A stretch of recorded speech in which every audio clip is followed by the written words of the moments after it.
Hello there and welcome back to another review. So in order to keep things varied and mixed on this channel, rather than me just reviewing a certain kind of movie, I do want to keep things mixed. I want to give you guys different films, different genres, everything like that.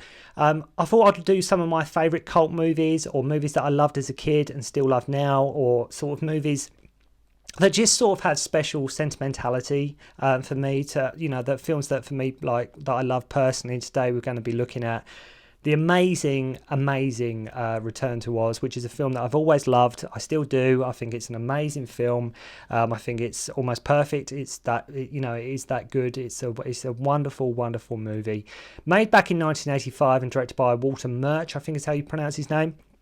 Now, make no mistake about it, this is one hell of a dark movie, right? This is so dark, but it's all the better for that. This is the kind of movie that scared the crap out of me when I was little, but at the same time, I was absolutely fascinated with it. Absolutely loved it. Like, I was gone. I was like terrified, but sort of loving it at the same time. Obviously, the film is sort of an unofficial sequel of sorts to the original Wizard of Oz. I think Disney had to quickly get this film made, as they were sort of losing the rights to make another Oz film or something like that around this time. I think Disney as well sort of weren't too happy originally with sort of the darker tone as well. Largely based on the second and third Oz books, I think Marvelous Land of Oz and Ozma of Oz, I think, are the ones that this is like primarily based on. I think this is one of them movies, if you saw it when you was young or sort of around the time it came out or when you were little, I think it's a film you will always remember. So made in 1985, I must have seen it around 89, but as I say, absolutely loved it. Film it would stuck with you, is what I'm saying, if you saw it back in the day. I think the film did fall quite severely behind schedule, and I don't think Disney were very happy, like I say, with the first footage they saw of the movie, and I think the director was even fired at one stage. I think George Lucas and I think even Francis Ford Coppola got involved as well, stepped in to back up Walter Murch, the director here, allowing him to finish the movie. Bearing in mind he did co-write the screenplay too, so it was pretty much sort of his baby. It was pretty much his film. I mean, what a huge gamble this film was. No filmmakers are hardly ever like this radical nowadays. It does not happen. It really does not happen. And this, like I say, this, you compare it to The Wizard of Oz, which I don't think you can really do because they're both different entities completely. But if you put them side by side, this is a totally different movie. They went the completely different way with it. I mean, bear in mind how beloved and how treasured Wizard of Oz is. They thought, right, we're going to do a sequel to that. And do you know what we're going to do? We're going to make it as dark as anything. It's going to be really dark. You know, doing something so different to what come before. I mean, something as iconic as Wizard of Oz as well, to do a sequel is one thing, but to do it in a completely different vibe and a completely different take is just, it's just incredible. It really is amazing. But this darker, more gritty, visually sometimes extremely unsettling the sequel, I think is actually, the ironic thing is, I think it's actually more akin to sort of what is going on with the Oz books. I think it's closer to the Oz books, and the film just works. And like, I loved it then, I love it now, and it still holds up. It really, you know, I can't, obviously you probably can tell from me talking about it, I can't sing its praises enough. I just really cannot. Some have even called it like a horror film disguised as a kids' fantasy film, and the Dorothy's friends are just as creepy as the villains. And make no mistake, like I say, this is dark, but to me it's no worse than, say, films like Willow or sort of Dark Crystal. It's dark, but it's not, I don't think it's too bad. But at the time from watching it, yeah, I was freaked out. I was really freaked out. All that visual sort of juxtaposing, bleak imagery, and I'm not a huge Wizard of Oz fanboy or anything, and I think when this came out, it didn't do all that well, and of course was just going to be compared to the original. But this, like I say, it's an entirely different concept and an entity altogether. There is something very unsettling about this movie, and that just adds to the appeal of it, and it will always continue, Return to Oz, to be one of my sort of favourite childhood movies. So if you love this film, if it's one of your favourites, if it's something that scared you as a kid, if it's a film you've seen recently, let me know in the comments below, because I'd love to hear what you guys think of the movie. So we catch up with Dorothy, and we learn that she can't sleep, and it's been 6 months since the events of the first movie, and she can't stop thinking about Oz. Bellina, one of the hens on her farm, sort of finds this key, and Dorothy discovers it, and it has like an Oz marking. So like, she just can't get Oz out of her brain, right? She's just fixated with Oz. Her aunt doesn't believe anything she says, and she just wants Dorothy to get on with her life. Dorothy thinks for some reason that all her friends from Oz are in trouble. She gets taken to this institute to sort of help cure her, and like right away, this is when the film sort of draws you in. So I've skipped quite a little bit there, but just quickly try and get through the review as quick as possible. But she goes to this institute, and when she's there, you're just totally sucked in, like you're invested.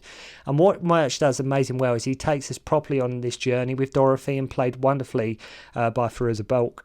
I mean, this place is dark, it's horrible corridors, the atmosphere, it's just with you. She gets introduced to this like electrical machine that is going to cure her, and she sees a girl outside. So her aunt just leaves her there for the night. Yeah, to hell with that. Like, she's just dropped her off at the creepiest place in the world. Let's say you've got these horrible corridors, you've got the noise, it's raining, thunder outside, and her aunt is like, right, I'll pick you up, tomorrow, or like however long it is. But she leaves her there for the night. Like I say, to hell with that. And with this insane doctor and his creepy head nurse. And when you watch this movie again, it actually reminds me a bit of sort of Sucker Punch, like Zack Snyder's Sucker Punch. I think that film owes quite a bit to this in a way, sort of this section of the movie. So this mysterious girl meets her and sort of knows her name. As I say, thunder and lightning that night. Miss Wilson, the head nurse, comes to get her. God, she is really creepy. Played wonderfully by Marsh, who just mentioned Willow, but she's in Willow as well as the evil queen, Bath Morda. They tie her down to this to the bed, bearing in mind, like I say, there's no music on this scene whatsoever. There's no music, there's no score going through it at all. It's just the stuff is just happening. She is a young child on her own. Thunder, you can hear screams coming down the corridors, and you're watching it thinking, this is like some twisted nightmare, right? You're watching this thinking, is she going to be okay? Like, because this is really freaky stuff. But at the same time, I was so invested. I'm watching it again recently. I still love it. Still apps, because like I say, what he does, the director, really well is you go on that journey with Dorothy. Like, you really do go through this with her. And I say, when you was invested as a kid, like, watching it, I mean, doesn't that mean the film is doing a good job? Doesn't that mean it's a good film if you're a kid and you're invested? And that means to me the film is more than doing its job. And this is just like the start of the movie. The film hasn't really got we're nowhere near like sort of Oz at this point, but you're in. You're totally in. So they go to give her the treatment, and the power goes out, and you can still hear the noise of all these people screaming in the dark. This girl comes to save her, who tells her that the screams of patients here who are damaged and locked in the cellar.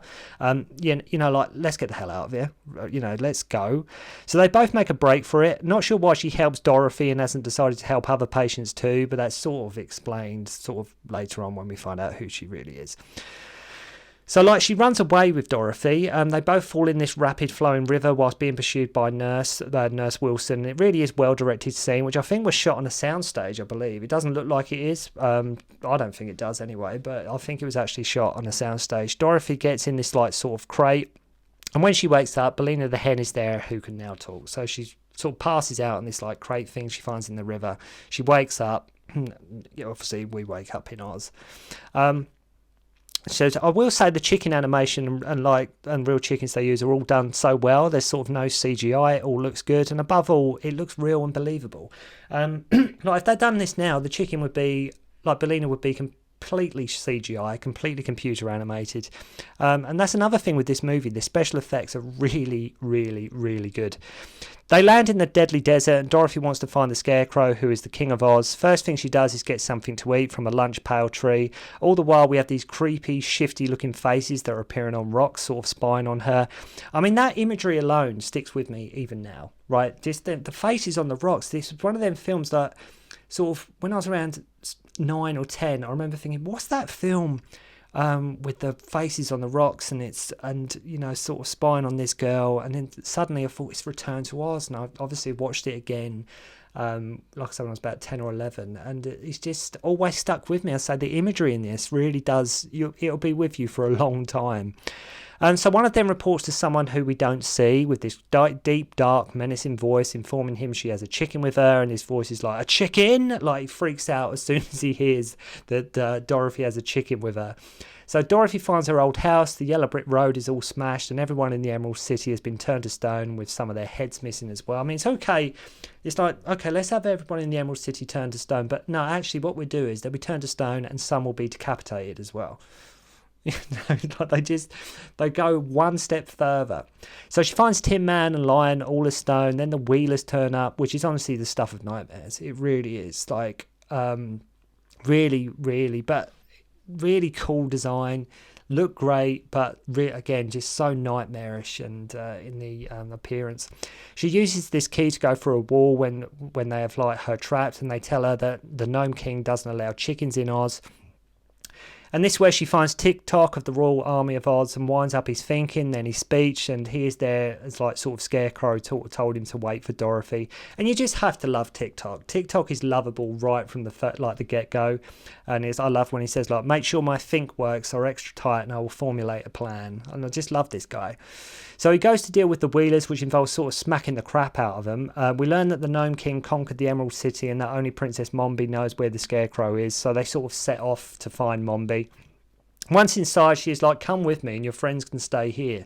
Now, whenever somebody in a kids' film says that, don't trust them. You know, just do not trust them. Wouldn't trust her in the slightest. Whenever a villain says your friends can wait here, you know it's bad news. Then we see all the heads in the glass cabinets and such visually disturbing imagery. I say, if you're 6 years old, it will stick with you. It will stick with you probably for a long time, probably your life.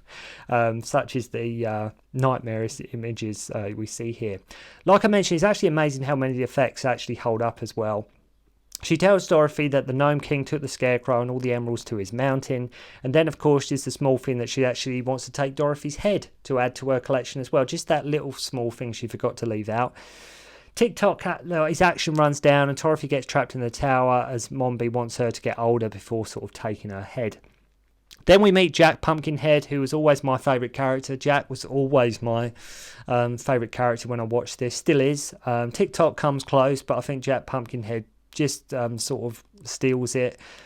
Just constantly wants his mum. Some very sweet, and there's just something sweet and enduring about Jack. There's just something so lovable about him. Always makes me upset where he's like, are you sure you aren't my mum? Like when I was a kid, like this was the kind of film that I think I cried at. I do recall sort of crying this. And he wants to call Dorothy his mum. Mombi was going to make a pie out of him but forgot all about Jack. So Dorothy sneaks down to wind up Tick-Tock and get the powder of life from cabinet 31. Then we have the head in the cabinet with the eyes opening and all the other heads down this hallway all shouting and screaming. Like I say, it's stuff that is the stuff of nightmares. So they build like a contraption to sort of fly out of there and use the magic powder. Mombi sends the Wheelers after them and she also has Ozma trapped. So after getting help from the Gump, who is like an elk head, Dorothy falls asleep only to wake up by the ropes breaking and Jack loses his head over the side. They land on the Gnome King's mountain. And when we meet the king, and this again is something that always stuck with me, the way he goes from being animated sort of into human form, the way it's done so gradually, but so every time you see him, it's so slightly different that he sort of transforms more into human form. It's so well done. Like the transformation is so well done. He thinks the emeralds belong to him and the Scarecrow is a thief and has turned him into an ornament. And all they have to do is sort of pick sort of which one the Scarecrow is to sort of turn him back. So the Gnome King gives them some food, though I'm not sure how. Just suddenly some food is there. I'm not sure if he's got servants out the back or something. Like just suddenly some food is in front of them. So they all get turns to sort of guess which one he is. The Gump guesses wrong as they have 3 guesses each to pick which one the actual Scarecrow is. Each time they guess wrong, the Gnome King becomes like more human, and it's like I say, it's wonderfully done, the transformation. It really is good, and it still looks good even now. Bellina is hiding in Jack's head. The Gnome King has the ruby slippers and he kind of reminds me, he sort of looks like a bit like Alan Moore like when he sort of transforms more into human form. He just reminds me of just Alan Moore. Dorothy goes in to help Tick-Tock. He even sort of cries when she hugs him, and this film does pull at your heartstrings a couple of times. Like I said, I do recall crying at the end, I believe, when I watched this the first time. I don't think I was crying. I think I was absolutely bawling. I was sobbing completely. So to guess, Dorothy just spins, when it's her turn to guess, Dorothy just basically spins in a circle. She sort of goes random. And Mombi arrives to warn the king. His goal is to become human if no one remembers Oz. All her friends are actually sort of green ornaments, we find out. She finds the Scarecrow, and the Gnome King is sort of pissed at this point, with the image of sort of him changing form, with the fire behind him. When he does change form, it's just the imagery it's hellish, right? It's completely nightmarish. It's warped, actually, is what it is when he transforms. Gnome King goes to eat Jack, and Bellina lays an egg in his mouth, which poisons him. Dorothy gets her slippers, which I think the studio, if I recall, the slippers, I think the studio had to pay a hefty price to get the slippers involved with this movie. I think they were sort of the rights of MGM, and I think to get them in this movie, they had to pay quite a big sum to sort of get them. So she gets the slippers and she wishes everything back to normal. So she clicks them 3 times. TikTok is now like super bling. Mombi is imprisoned. And we're actually going through the film like there, which I just did. It doesn't seem there's an awful lot that happens in the movie.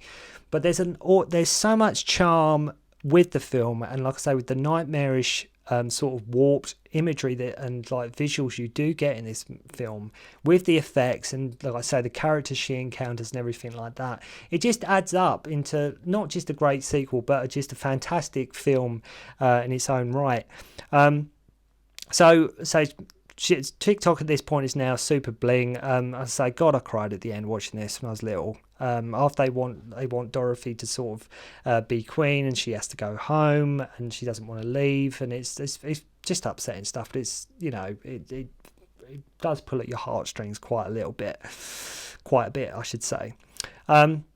She finds the girl who helped her at the institute through the glass, and that it was Ozma, who is queen and sort of Jack's mum. No one wants her to leave, but she has to go. She wakes up back in the real world, discovered by Toto and like a search party. Turns out the clinic she was at sort of burnt to the ground after being hit by lightning. She sees Ozma and Bellina in the mirror and goes out to play with Toto. And that's sort of the end of the movie. So I've got through that actually a lot quicker than what I thought I was going to. I thought I might even have to sort of talk really, really, really fast to get through that, but I've actually got through it, which is quite cool. But what a movie. What an absolute movie. An all-time favourite of mine. I'm sure many of you have either seen it, or it's probably a film a lot of people have seen now, but it really, even at the time watching it, like I say, I loved it. I absolutely fell in love with it. All-time favourite childhood film of mine. One of those movies that I didn't even think, it's one of those movies like when I was younger, I didn't even think anybody else knew about. It was almost, you know, like when you're young, or like back in the day, if you watched a film, it's almost like I'm the only one who's seen that movie. Like, nobody else knows of it, nobody else has heard of it, and this is what's one of them movies. Like, didn't think anybody else even knew about it until like I got older, when I realised it was like it had a huge cult following. But please go check it out if you've never seen it. Please, what are you waiting for? Go and check out Return to Oz. Amazing piece of work, great characters, great story, great performances, and a real dark movie, and I mean dark, but at the same time with so much charm running through it at the same time. It's just, again, take nothing away from the direction. It's wonderfully directed, it is perfectly directed, and that I can't fault the movie. I cannot fault the movie in the slightest. I think it's a fantastic movie.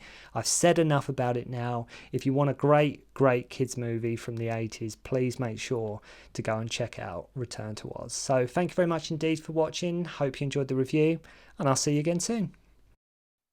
Don't concentrate on the finger, or you will miss all that heavenly glory.